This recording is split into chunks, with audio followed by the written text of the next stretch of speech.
Okay, moving on, we've got here the band facer. Some people call it belt sander, band facer, whatever. They kind of all work the same way. Now this is a bit more dangerous than the scroll saw over there.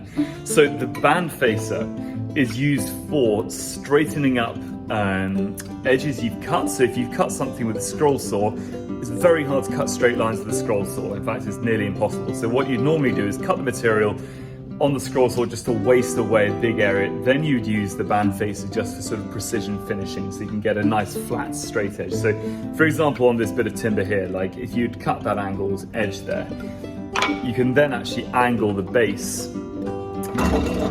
You can angle the bed here down, so that you can then achieve a certain angle. So if you're wanting to get an accurate 45-degree angle there, you can angle it and then it can sand it to an angle. So it's actually good. This is actually really good for a quality control measure as well, because you actually have essentially two jigs. Like you've got the bed, which guarantees the same angle every time, and then you've also got the fence here, which will hold the material at a certain angle that way. So if you want to make sure it's perfectly perpendicular, you can, or if you want to have it at an angle as well that way, you can also set the angle on the fence. So you've essentially got, two jigs that you can work with here. Big thing with this is these aren't vicious. There's a very, very, very rough level grade of glass paper on there. It will sand off your fingernails, like literally like that. And so this guard, a bit like the guard on the scroll saw, should only be about 1 cm above the workpiece that you're sanding. So it should be way down. And actually when the machine is not being used, this should be lowered all the way. You'll see we've got the signage for eye protection.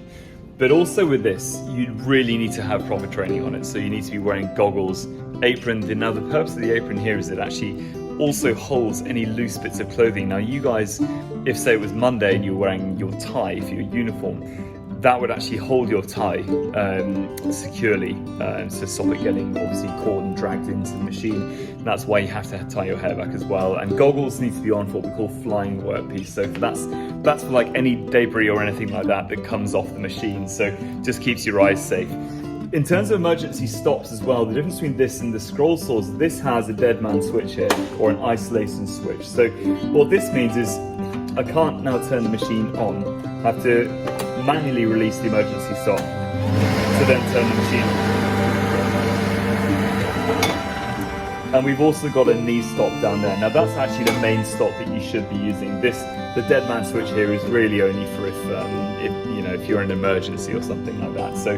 So yeah, that is definitely a machine which you need adequate training with. We also have a light here as well, which you can turn on, which is quite useful if you're doing like quite intricate pieces of work on there. Your fingers should never get closer than at least a centimetre, absolute minimum. Someone's had heart attacks with seeing people standing like that and their knuckles are right next to the band, and it's just, it's horrible. You need to make sure that there's no one behind you when you're working, so you've got clear work area. They've still got the marked out designated work area there. So